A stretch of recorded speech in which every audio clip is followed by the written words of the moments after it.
Hello friends, this is Praveen Gaur. हम education psychology की different theories के बारे में चर्चा कर रहे थे और लास्ट वीडियो में हमने थॉर्नडाइक की लर्निंग थ्योरी के बारे में बात की थी।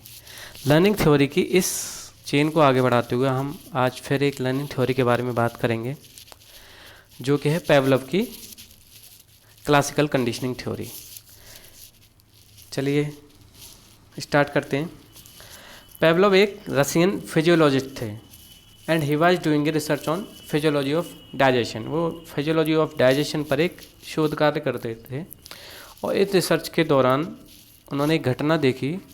उन्होंने क्या देखा कि जब किसी कुत्ते के सामने हम मीट का टुकड़ा रखते हैं तो लार देना स्टार्ट कर देता है और यहीं से पेवलोव को लर्निंग थ्योरी के बारे में विचार आया और उन्होंने सेलिवरी कंडीशनिंग पर काम किया। पेवलोव को 1904 में अपने इस रिसर्च के लिए मेडिसिन के क्षेत्र में नोबेल पुरस्कार भी मिला। पेवलोव का सिद्धांत क्या है? पेवलोव ने अपने सीखने के सिद्धांत का आधार अनुबंधन को माना है, यानी कि कंडीशनिंग को माना है। अनुबंधन एक ऐसी प्रक्रिया है जिसके द्वारा उद्दीपन यानी कि स्टिमुलस तथा अनुक्रिया के बीच एक एसोसिएशन स्थापित हो जाता है, यानी कि साहचर्य स्थापित हो जाता है।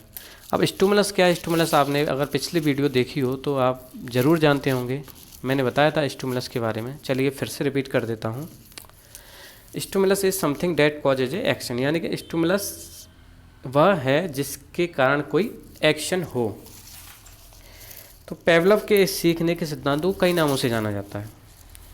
एक नाम तो यही है क्लासिकल कंडीशनिंग थ्योरी, दूसरा है प्रतिवादी अनुबंधन सिद्धांत यानी कि रेस्पोंडेंट कंडीशनिंग थ्योरी। जो तीसरा नाम है वह है टाइप एस अनुबंधन और टाइप एस कंडीशनिंग। कई बार सीधा सीधा क्वेश्चन यहाँ से सीटेट एग्जाम में पूछा गया है कि ये टाइप एस कंडीशनिंग किसने दी। ये अलग अलग नामों से पूछ लेते हैं और उसमें आप कंफ्यूज हो जाते हैं क्योंकि उसमें आप जो थ्योरी पढ़ते हैं वह पेवलोव लर्निंग थ्योरी पढ़ते हैं और उसमें पेवलोव का नाम नहीं होता। तो आप ज़रूरी है कि पेवलोव की इस लर्निंग थ्योरी के सभी नामों को याद रखें।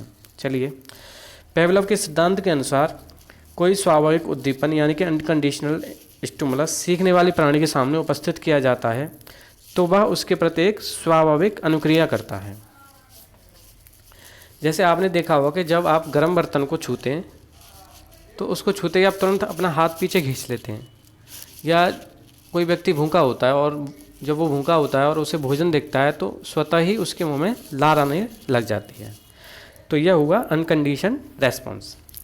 जब स्वाभाविक उद्दीपन से ठीक कुछ सेकंड पहले एक दूसरा तटस्थ उद्दीपन बार बार उपस्थित किया जाता है तो कुछ प्रयासों के बाद वह उस तटस्थ उद्दीपन के साथ ही स्वाभाविक अनुक्रिया करने लगता है। जैसे एक भूखे व्यक्ति के सामने घंटी बजाकर बार बार भोजन दें तथा कुछ प्रयासों के बाद मात्र घंटी बजते ही उस व्यक्ति के मुंह में लार आना प्रारंभ हो जाएगा। पेवलोव ने तटस्थ उद्दीपन और स्वाभाविक अनुक्रिया के बीच इस नए साहचर्य यानी कि एसोसिएशन को ही सीखने की संज्ञा दी है तथा इसे अनुबंधित अनुक्रिया कहा है। पेवलोव ने लर्निंग किसे कहा है? पेवलोव ने लर्निंग कहा है कि जो न्यूट्रल स्टिमुलस है और जो अनकंडीशन रेस्पॉन्स है उसके बीच एक एसोसिएशन डेवलप हो जाए। जब वो एसोसिएशन डेवलप हो जाता है तो उसे ही लर्निंग कहा गया है। जब तटस्थ उद्दीपन एक स्वाभाविक उद्दीपन के समान अनुक्रिया उत्पन्न करने लगता है तो इसे अनुबंधित उद्दीपन या कंडीशनल स्टिमुलस कहा जाता है। यानी कि जब एक न्यूट्रल रेस्पॉन्स से हमें अनकंडीशनल रेस्पॉन्स मिलता है तो उसे हम कंडीशनल स्टिमुलस कहते हैं। पेवलोव ने अपनी इस थ्योरी के दौरान कई प्रयोग किए। बच्चे पर प्रयोग किया, कुत्ते पर प्रयोग किया और भी प्रयोग किए, लेकिन उसका कुत्ते का प्रयोग काफ़ी मशहूर हुआ। चलिए इस प्रयोग के बारे में पढ़ते हैं। पेवलोव ने का प्रयोग इस प्रकार था कि उसने एक भूखे कुत्ते को एक साउंड प्रूफ लेबोरेटरी में एक विशेष उपकरण के सहारे खड़ा कर दिया। कुत्ते के सामने भोजन लाया जाता था यानी कि अनकंडीशनल स्टिमुलस। चूँकि कुत्ता भूखा था इसलिए भोजन देखकर उसके मुंह में लार आ जाता था। स्वाभाविक है कि भूखे कुत्ते के सामने जब आप भोजन लाएंगे तो उसके मुंह में लार आएगी, यानी कि वह अनकंडीशनल रेस्पॉन्स देता था। कुछ प्रयासों के बाद भोजन देने के कुछ सेकंड पहले एक घंटी बजाई जाती थी, यानी कि भोजन दिया जाता था उससे कुछ सेकंड पहले एक घंटी बजाई जाती थी। यह प्रक्रिया कुछ दिनों तक दोहराई गई, यानी कि पहले एक घंटी बजाई जाती थी फिर भोजन दिया जाता था, घंटी बजाई जाती थी फिर भोजन दिया जाता था। यह प्रक्रिया कई दिनों तक दोहराई गई। बाद में यह देखा गया कि भोजन के बिना ही, यानी कि मात्र घंटी की आवाज़ पर ही कुत्ते के मुंह से लार निकलना शुरू हो गया, यानी कि वो जो न्यूट्रल स्टिमुलस था वह कंडीशनल स्टिमुलस बन गया और उसने कंडीशनल रेस्पॉन्स यानी कि उसके साथ एक अनुबंधन कर लिया। अनुबंधन मतलब एक उसने कंडीशनिंग बना ली और कुत्ता एक लर्निंग फेज में आ गया।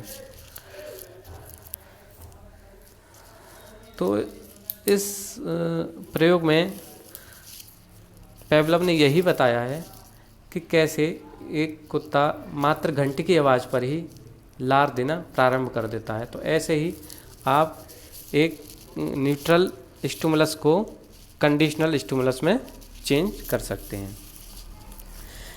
चलिए पेवलव के सिद्धांत के कुछ उपयोग हैं शिक्षा में, क्या हैं देख लेते हैं। शिक्षा मनोवैज्ञानिकों का मत है कि इस सिद्धांत को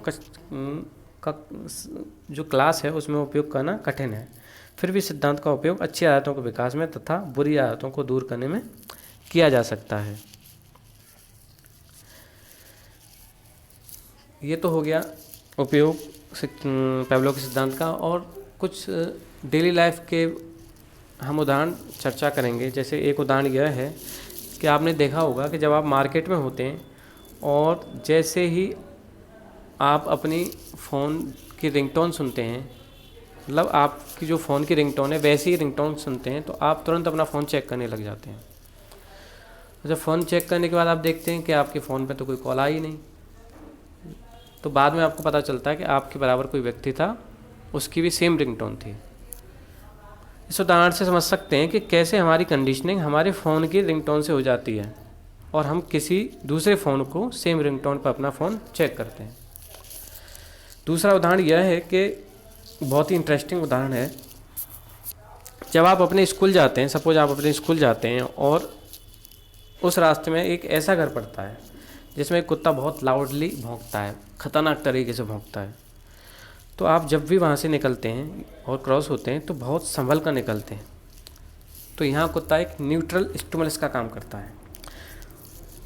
और यदि बहुत सालों बाद आप एक ऐसे घर के सामने से निकल रहे हैं जो देखने में आपके स्कूल के रास्ते वाले घर के सिमिलर दिखता है और वहाँ पर एक बोर्ड लगा हुआ है कि कुत्तों से सावधान, तो आप वहाँ भी थोड़ा रुककर और संभल कर निकलेंगे। इवन वहाँ पर कोई कुत्ता नहीं भौंक रहा, लेकिन फिर भी आप संभल कर देख कर निकलेंगे कि कहीं कुत्ता आपको काट न जाए। तो इस तरीके से जो न्यूट्रल स्टिमुलस था वह कंडीशनल स्टिमुलस में चेंज हो जाता है और आपका जो आपकी अवेयरनेस है उसके साथ वह एक एसोसिएशन बना लेता है। तो ये तो हो गए उदाहरण। अब हर एक सिद्धांत की थ्योरी की कुछ ना कुछ सीमाएं होती हैं, तो पेवलव के सिद्धांत की भी कुछ सीमाएं हैं। पहली सीमा यह है कि तीव्र बुद्धि के बालकों के लिए यह सिद्धांत अनुपयोगी है। कैसे अनुपयोगी है?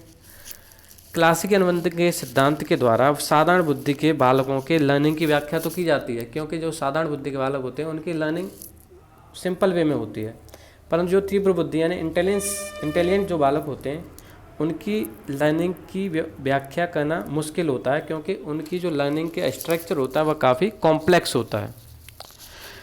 तो पेवलव के सिद्धांत से हम उस कॉम्प्लेक्स लर्निंग स्ट्रक्चर की व्याख्या नहीं कर सकते। जो दूसरी इसकी लिमिटेशन है वह यह है कि इस सिद्धांत में पुनरावृत्ति पर अधिक बल दिया जाता है, यानी कि इस सिद्धांत में रिपीटिशन पर अधिक बल दिया जाता है।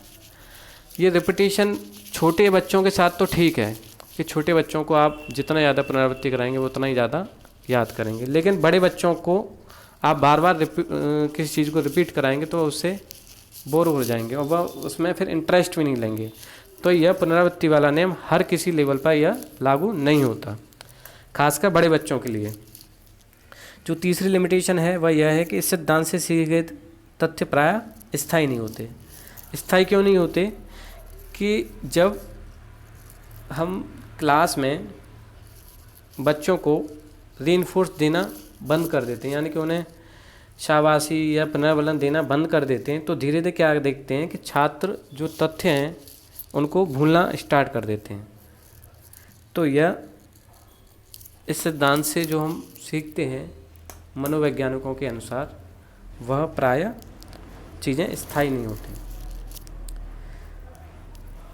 चलिए, ये हो गया पेवलोव का लर्निंग थ्योरी। आई होप आपके समझ में आया हो। प्लीज़ समझ में आया हो तो इस वीडियो को लाइक करें और अपने फ्रेंड्स के साथ ज़्यादा से ज़्यादा शेयर करें, चैनल को सब्सक्राइब करें। Okay, thank you so much for watching this video.